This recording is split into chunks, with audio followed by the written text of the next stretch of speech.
Welcome, the Dweller of the Dark. We are a channel honoring the yellowed and blackened bones of many prominent authors. We will be digging up several obscure, strange, and forgotten authors who influenced many of the great horror, science fiction, and fantasy writers today. Comment if you have an author you'd like to raise from the dead. Rip out the throat and eviscerate the like button below. If a tale takes your soul, raise the legions of hell by subscribing for more tales of the horrifying, obscure, strange, and forgotten. Our collection continues to climb out of the tombs. Unknown horror masters. The Skull and Bones collection is roaring away. Send us a pound of your writer's flesh to keep this beast fed. If you want to bring your own horrors to life, then find us on FIVERR to raise 7 kinds of hell. Check out our new books on Amazon, our podcast and websites, YouTube, Rumble, Apple, Anchor FM, Spotify, WordPress, Dweller of the Dark, Kindle Vella, several new stories coming soon. Children of Horror. Robert E. Howard's skull is being kicked around by the little people. Enjoy. This one is dedicated to that crawling creeper, call sign Pegasus, devilishly devoted to horror. May your soul always be. The Little People are Robert E. Howard, first written in 1930. My sister threw down the book she was reading. To be exact, she threw it at me. "Foolishness," said she. "Fairy tales. Hand me that copy of Michael Arlen." I did so mechanically, glancing at the volume which had incurred her youthful displeasure. The story was The Shining Pyramid by Arthur Machen. "My dear girl," said I, "this is a masterpiece of outre literature." "Yes, but the idea," she answered. "I outgrew fairy tales when I was 10. This tale is not intended as an exponent of common-day realism," I explained patiently. "Too far-fetched," she said with the finality of 17. "I like to read about things that could happen." Who were the little people he speaks of? The same old elf and troll business? "All legends have a base of fact," I said. "There is a reason." "You mean to tell me such things actually existed?" she exclaimed. "Rot!" "Not so fast, young lady," I admonished, slightly nettled. "I mean that all myths had a concrete beginning, which was later changed and twisted so as to take on a supernatural significance. Young people," I continued, bending a brotherly frown on her pouting lips, "have a way of either accepting entirely or rejecting entirely such things as they do not understand. The little people spoken of by Machen are supposed to be descendants of the prehistoric people who inhabited Europe before the Celts came down out of the north. They are known variously as Turanians, Picts, Mediterraneans, and garlic eaters, a race of small, dark people. Traces of their type may be found in primitive sections of Europe and Asia today, among the Basque of Spain, the Scotch of Galloway, and the Lapps. They were workers in flint and are known to anthropologists as men of the Neolithic or polished Stone Age. Relics of their age show plainly that they had reached a comparatively high stage of primitive culture by the beginning of the Bronze Age, which was ushered in by the ancestors of the Celts, our prehistoric tribesmen, young lady. These destroyed or enslaved the Mediterranean peoples and were in turn ousted by the Teutonic tribes all over Europe, and especially in Britain. The legend is that these Picts, whom the Celts looked upon as scarcely human, fled to caverns under the earth and lived there, coming out only at night, when they would burn, murder, and carry off children for their bloody rites of worship. Doubtless there was much in this theory. Descendants of cave people, these fleeing dwarfs, would no doubt take refuge in caverns and, no doubt, managed to live undiscovered for generations. That was a long time ago, she said with slight interest. If there ever were any of those people, they're dead now. Why, we're right in the country where they're supposed to perform and haven't seen any signs of them. I nodded. My sister Joan did not react to the weird West Country as I did. The immense menhirs and cromlechs which rose starkly upon the moors seemed to bring back vague racial memories, stirring my Celtic imagination. Maybe, I said, adding unwisely, you heard what that old villager said? The warning about walking on the fen at night. No one does it. You're very sophisticated, young lady, but I'll bet you wouldn't spend a night alone in that stone ruin we can see from my window. Down came her book, and her eyes sparkled with interest and combat. I'll do it, she exclaimed. I'll show you. He did say no one would go near those old rocks at night, didn't he? I will, and stay there the rest of the night. She was on her feet instantly, and I saw I had made a mistake. No, you won't either, I vetoed. What would people think? What do I care what they think? She retorted in the up-to-date spirit of the younger generation. You haven't any business out on the moors at night, I answered. Granting that these old myths are so much empty wind, there are plenty of shady characters who wouldn't hesitate to harm a helpless girl. It's not safe for a girl like you to be out unprotected.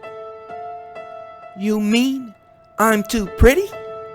She asked naively. I mean you're too foolish, I answered in my best older brother manner. She made a face at me and was silent for a moment, and I, who could read her agile mind with absurd ease, could tell by her pensive features and sparkling eyes exactly what she was thinking. She was mentally surrounded by a crowd of her cronies back home, and I could guess the exact words which she was already framing.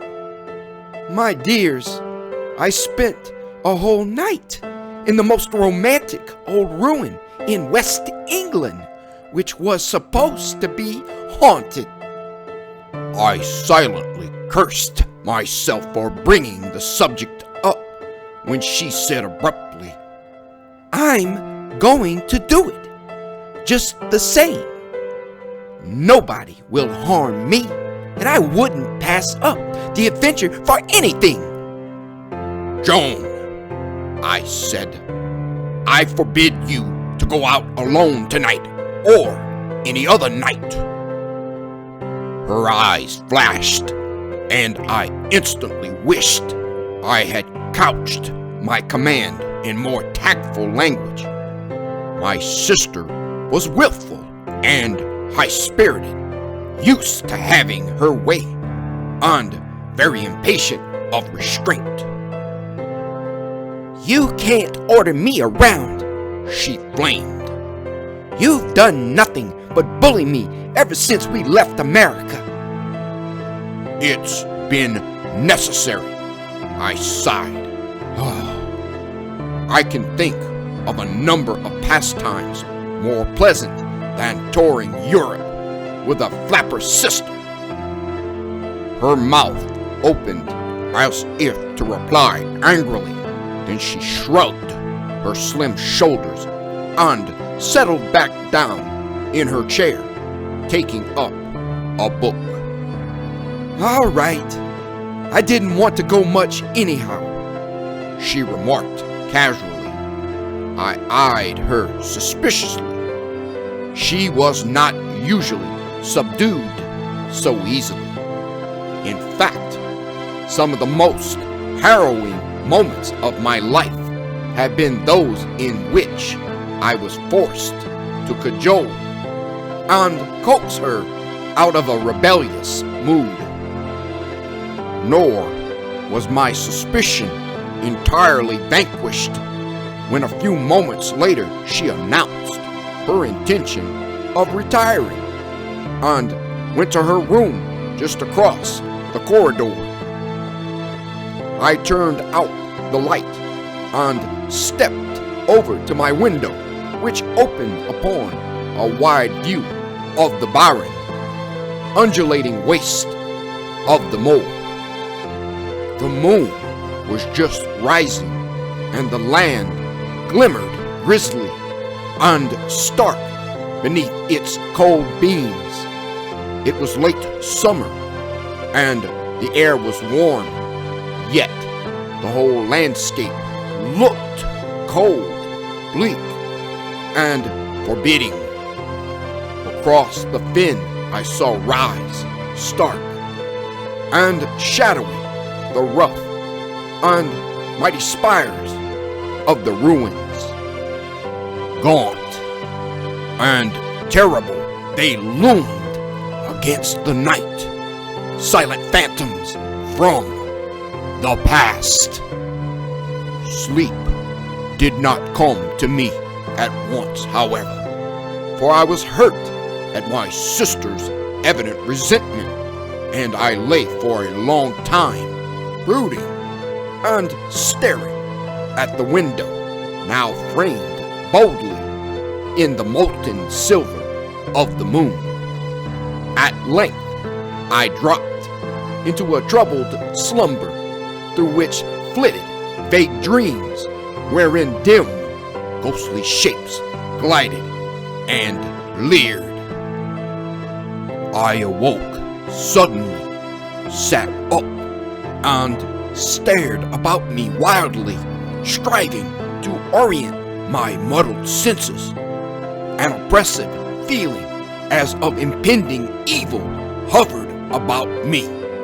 Fading swiftly as I came to full consciousness, lurked the eerie remembrance of a hazy dream, wherein a white fog had floated through the window and had assumed the shape of a tall, white-bearded man who had shaken my shoulder as if to arouse me from sleep.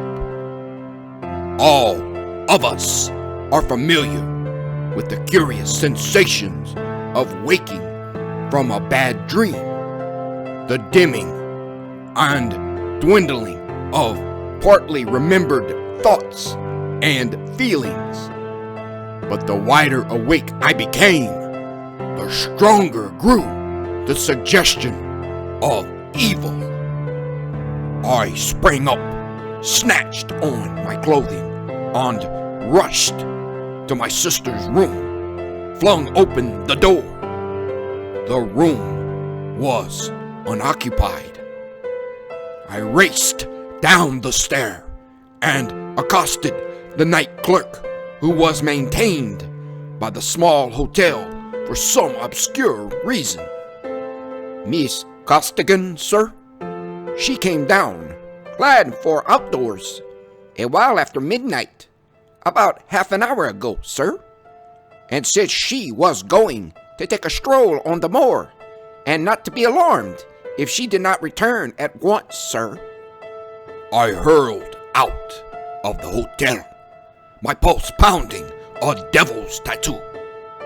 Far out across the fen, I saw the ruins, bold and grim against the moon, and in that direction I hastened. At length, it seemed hours, I saw a slim figure some distance in front of me. The girl was taking her time, and in spite of her start of me, I was gaining. Soon I would be within hearing distance. My breath was already coming in gasps from my exertions, but I quickened my pace. The aura of the fen was like a tangible something pressing upon me, weighting my limbs, and always that presentiment of evil grew and grew. Then, far ahead of me, I saw my sister stop suddenly and look about her confusedly. The moonlight flung a veil of illusion. I could see her, but I could not see what had caused her sudden terror.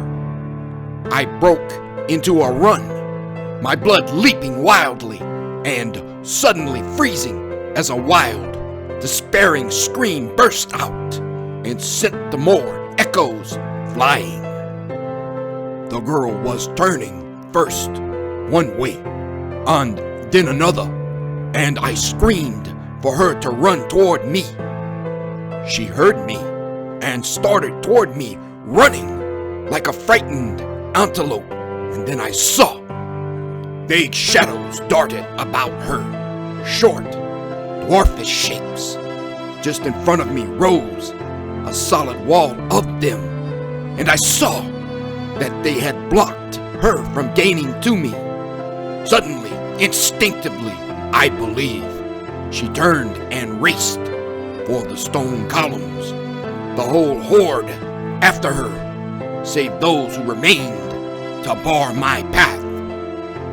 I had no weapon, nor did I feel the need of any. A strong, athletic youth, I was, in addition, an amateur boxer of ability, with a terrific punch in either hand. Now, all the primal instincts surged redly within me. I was a caveman bent on vengeance against a tribe who sought to steal a woman of my family. I did not fear. I only wished to close with them. I recognized these. I knew them of old, and all the old wars rose and roared within the misty caverns of my soul. Hate leaped in me, as in the old days when men of my blood came from the north. Though the whole spawn of hell rise up from those caverns which honeycomb the moors. Now I was almost upon those who barred my way. I saw plainly the stunted bodies, the gnarled limbs, the snake-like beady eyes that stared unwinkingly, the grotesque square faces with their unhuman features, the shimmer of flint daggers in their crooked hands. Then, with a tigerish leap, I was among them, like a leopard among jackals, and details were blotted out in a whirling red haze. Whatever they were of living substance. Features crumpled and bones shattered beneath my flailing fist, and blood darkened the moon-silvered stones. A flint dagger sank hilt deep in my thigh. Then the ghastly throng broke each way and fled before me, as their ancestors fled before mine, leaving 4 silent dwarfish shapes stretched on the moor. Heedless of my wounded leg, I took up the grim race anew. Joan had reached the druidic ruins now, and she leaned against one of the columns, exhausted, blindly seeking their protection in obedience to some dim instinct, just as women of her blood had done in bygone ages. The horrid things that pursued her were closing in upon her. They would reach her before I. God knows the thing was horrible enough, but back in the recesses of my mind, grimmer horrors were whispering. Dream memories wherein stunted creatures pursued white-limbed women across such fens as these. Lurking memories of the ages when dawns were young and men struggled with forces which were not of men. The girl toppled forward in a faint and lay at the foot of the towering column in a piteous white heap. And they closed in. What they would do I knew not, but the ghost of ancient memory whispered that they would do something of hideous evil, something foul and grim. From my lips burst a scream, wild and inarticulate, born of sheer elemental horror and despair. I could not reach her before those fiends had worked their frightful will upon her. The centuries, the ages swept back. This was as it had been in the beginning, and what followed, I know not how to explain, but I think that wild shriek whispered back down the long reaches of time to the beings my ancestors worshipped, and that blood answered blood. Aye, such a shriek as could echo down the dusty corridors of lost ages and bring back from the whispering abyss of eternity the ghost of the only one who could save a girl of Celtic blood. The foremost of the things were almost upon the prostrate girl. Their hands were clutching for her when suddenly beside her a form stood. There was no gradual materializing. The figure leaped suddenly into being, etched bold and clear in the moonlight. A tall, white-bearded man, clad in long robes. The man I had seen in my dream. A druid answering once more the desperate need of people of his race. His brow was high and noble, his eyes mystic and far-seeing. So much I could see, even from where I ran. His arm rose in an imperious gesture, and the thing shrank. Back, back, back! They broke and fled, vanishing suddenly, and I sank to my knees beside my sister, gathering the child into my arms. A moment I looked up at the man, sword and shield against the powers of darkness, protecting helpless tribes, as in the world's youth, who raised his hand above us as if in benediction. Then he too vanished suddenly, and the moor lay bare and silent. Thank you for listening. Have a great night.